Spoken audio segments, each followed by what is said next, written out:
روز بخیر. اخبار امروز دوشنبه 7 آگوست را از استودیوی رادیو آزادی از پراگ تقدیم میکنیم. نخست سرخط چندی از خبر و گزارش‌های برنامه. کسی جریمه نشده است. وزارت امور داخلی تاجیکستان میگوید بر ضد لباس‌های بیگانه تنها از کارهای ترغیباتی استفاده می شود. طالبان در شمال افغانستان 10 نفر را کشتند. مقامات محلی میگویند میان قربانیان زنان و کودکان نیز هستند. مردم از گشنگی نمیمرند. جمهوری نمیتقاضیم است که حداقل امنیت را برقرار بسازه. نیروی برق میخواهد پیش پرداخت نما. تاجیکستان میخواهد با راه اندازی شیوه نوی بیلینگی از تلف یافتن نیروی برق جلوگیری کند. ماه‌های میشود که معاش ما دیر میشود و این هم میتواند ما چند روز به پای برق مانیم. این وزارت امور داخلی تاجیکستان میگوید کسی را برای پوشیدن لباس اسلامی و مثل سطر و حجاب جریمه نکردند و سر و صدا در این باره درست نیست. عمرجان امامعلی سخنگوی وزارت روز 7 آگوست به رادیو آزادی گفت گزارش شد درباره آنکه زنان برای حجاب پوشی جریمه میشوند واقعیت ندارد و به قول او اغوا است. از اون رسما بگیم جریمه وجود نداره، فقط ترغیب لباس فرهنگ ملی تمام دیگه چیزی نیست. یه تحصیلات بیشتر و کمیته زنان میگن در همین سمت جریمه وجود نداره. دارن گپای گفته مردم اساس انگیزی میکنن. از این پیشتر در شبکه‌های اجتماعی کاربران نوشتند که مقامات در خیابان‌ها به زنان سطرپوش هشدار دادند که اگر با این لباس بگردند جریمه می‌شوند. ماه پیش رئیس جمهوری تاجیکستان امامعلی رحمان از مقامات خواست پیش روی رواج یافتن لباس‌های بیگانه مذهبی را بگیرند. بعد این مقامات گفتند که با ترغیب و تشویق لباس‌های ملی شروع کردند که حجاب به آن شامل نمی‌شود. دادگاه نظامی سوخت میگویند ماه اپریل امسال یک افسر را برای لطوکوب و تا به خودکشی رساندن سرباز به 9 سال زندان محکوم کردند. عبدالرحیم بیگزاده دادستان نظامی ولایت در این باره آخر هفته گذشته ضمن یک نشست خبری صحبت کرد. سرژانت خود و خدمت خودم که دادگاه غیر قانونی را روا می‌بیند در آینده و عاقبت بازنده آورده میرسونه خوش می‌آویزد. یک حالت در شهر پنجگیر قسمی حربی زیتوبی وزارت مدافعین. با گفته دادرس افسر زندانی بابور بازارов همین سال یوسف جان شریف خان سربازی نوآمده را لطوکوب کرد و آزار داد. سربازی جوان با بدرفتاری تاب نآورده خود را آویخته است. حامیان حقوق میگویند بدرفتاری و عذاب و شکنجه در صف نیروهای مسلح تاجیکستان زیاد است و حکومت برای ریشه‌کن کردن آن باید بیشتر کوشش کند. رو میاریم به موضوعهای دیگر. در تاجیکستان برای کم کردن تلفات نیروی برق تصمیم دارند شیوه نوی پرداخت پول استفاده آن را راهاندازی کنند. طبق نظام نو که بیلینگی و یا پیش پرداخت نام دارد، ساکنان هر قدر پول دهند همان قدر نیروی برق خواهند گرفت. برای این در حساب کنک‌های برقی چیپی مخصوص نصب و حجم برق استفاده شده حساب کرده می شود.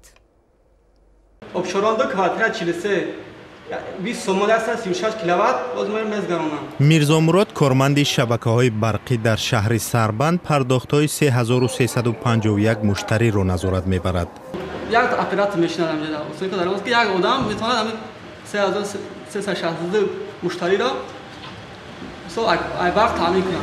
5 سال پیش در سربند لایحه تجربوی پرداخت‌های الکترونی برق عملی شد که به قول مسئولین در اول مشکل‌های خود را داشت، بعداً مردم آهسته آهسته به آن عادت کردند.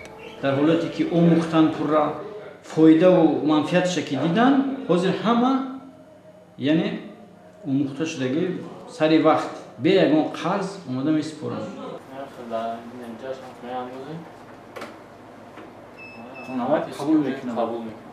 در نظام جدید در حساب کنک‌های مشتری چیپ ها وصل شدند که به صورت آنلاین حجم استفاده برق را به مرکز یگانه انتقال می دهد. با تمام شدن پول صورت حساب برق نیز قطع می گردد. سالهای پیشینه که به هر یک خانه مشتری رفته و با زوره و مثال با زوری و با جنگ و جنجال حق استفاده برق رو میگرفتیم. این سالها خیلی نیست. این حساب کنک‌های کارتی خود به خود هر یک مشتری کم مصرف استفاده برده، حالتی که همون کیلوواتش تمام شد اومده خودش سری وقت میگذرونن. پرداخت پول برق سال هاست که مشکل شرکت برق تاجیک باقی میماند. حالا قرض اهالی در نزد این شرکت 776 میلیون سامانی است. هدف نظام نو کاهش قرض هاست و تنظیم پرداخت پول نیروی برق است. ممکن است دهات قرض هست و از حدود شهر که حساب کنک‌های کارتی نصب شده این قرض عموما موجود ندارد. ساکنان بر رادیو آزادی گفتند که در آغاز به نظام نو با شبهه می‌نگریستند. ماه‌های میشد که معاش ما دیر می شود و این هم میتوانند ما چند روز به پای برق مانیم. این جهت مثلا منفیش هم هست در همین است که چند روز به پای برق موندن در این شب و روز فکر میکنم خوبی ندارد. خبر نمیفهمیم. زندگی ستاره ماه دولت‌آوا و اویلش به بودن برق سخت وابسته است. پخت و پز و گرم و سردی منزلش در فصل‌های گرما و سرما از برق است. همین به سویر مثال نمیمونیم، قرضدار نمیشویم. از به خواهش خدمات همین 10 کیلووات میمونه، 5 کیلووات میمونه، با میریم با میگذرونیم. گزارش کامل را از سربند در وبسایت azadi.org و یا شبکه آزادی ویدیو در یوتیوب میتوانید تماشا کنید.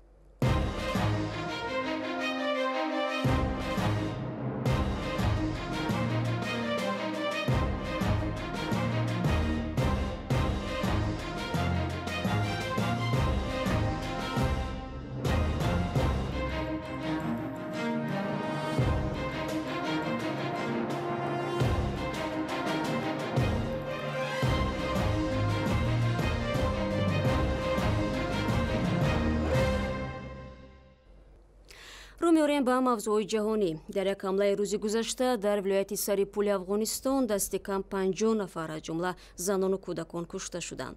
مقام‌های محلی گفتند که این حمله از سوی گروه طالبان و یک فرماندهی بیعت کرده با گروهی به نام دولت اسلامی صورت گرفته است.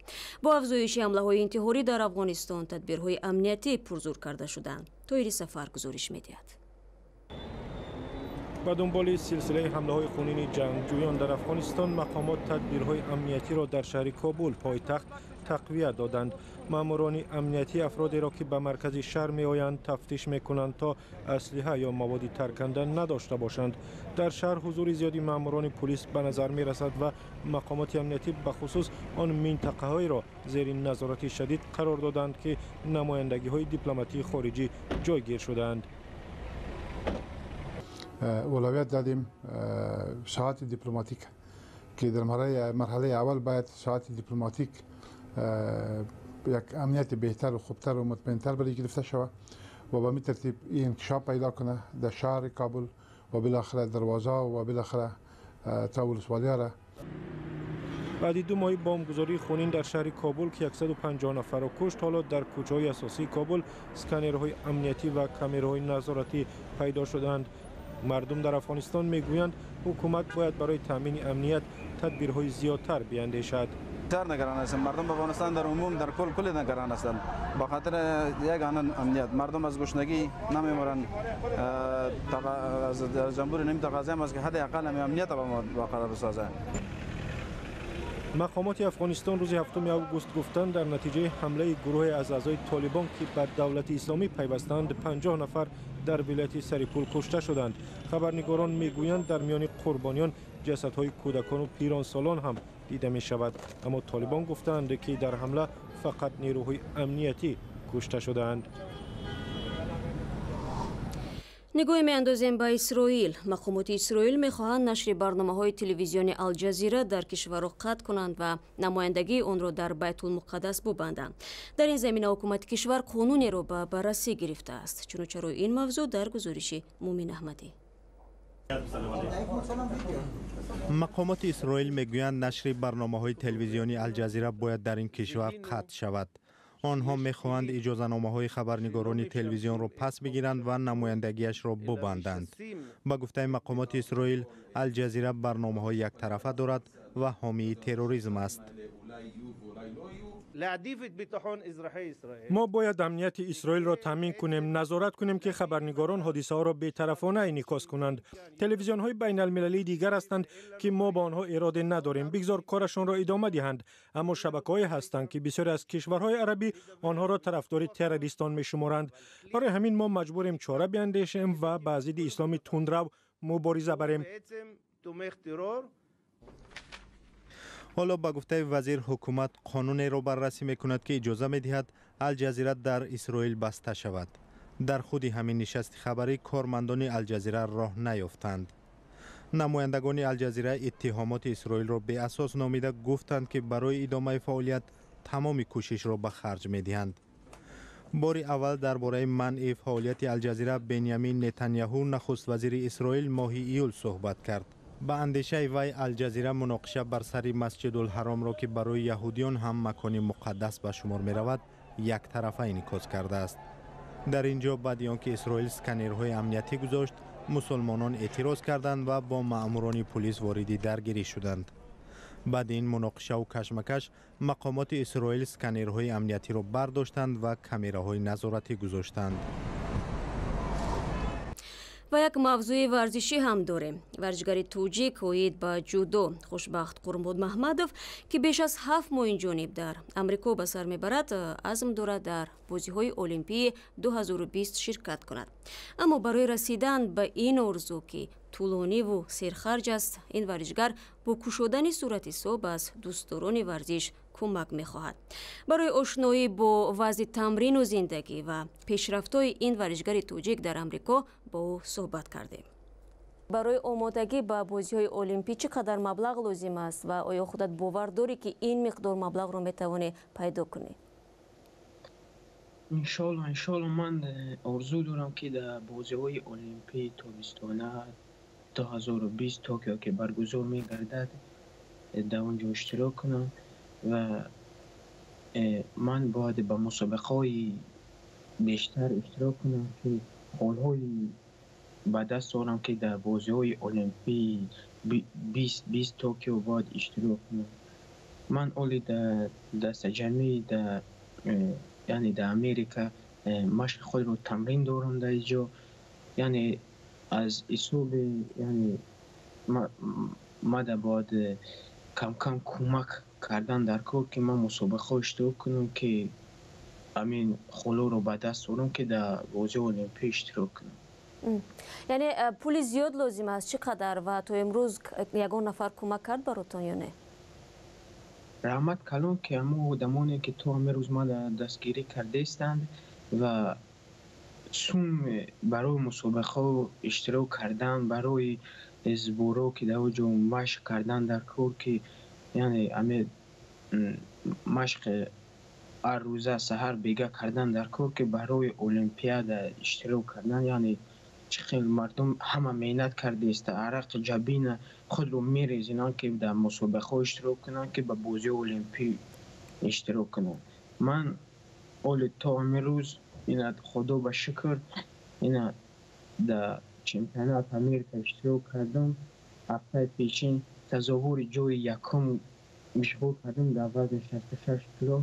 اول انشالله همین دهم تا 20 کلرادو در میریم زبور و جاینا امریکا. طور ما میدانیم زندگی و تمرین در امریکا ارزان و آسان نیست. روزگارتون را چگونه پیش میبرید؟ فقط تمرین میکنید یا همزمان در یگانجا کار هم دارید؟ نه، من همینجا کار هم دارم. من ساعت های 10 سحر بعد ترنیفکا میرم کار تا ساعت های 3 کار میکنیم، ساعت های 4 بر میگردم، ساعت های 5 نیم بود ترنیفکا دارم تا 7 نیم. هر روز همه خیلی ترنیفکا دارم کار. من تا همه روز اینم خیلی مسابقه ها از سوم خود رفته استم که اشتراک کنم که با بازی های المپیک اشتراک کنم. مصاحبه کامل با خوشبخت قربان محمدوف رو میتوانید در سایت ما www.azodi.org و کانال مخصوص ما در یوتیوب با نام آزادی ویدیو پیدا کنید. این چند خبر و گزارشی مهمی بود که تا همین لحظه در اختیار داشته. ما طوری هم گفتیم خبرها و ویدیوهای بیشتر از این رو در وبسایت ما www.azodi.org در صفحه های ویژه ما در یوتیوب و شبکه‌های اجتماعی پیگیری کنید. تشکر، خدا نگهدار.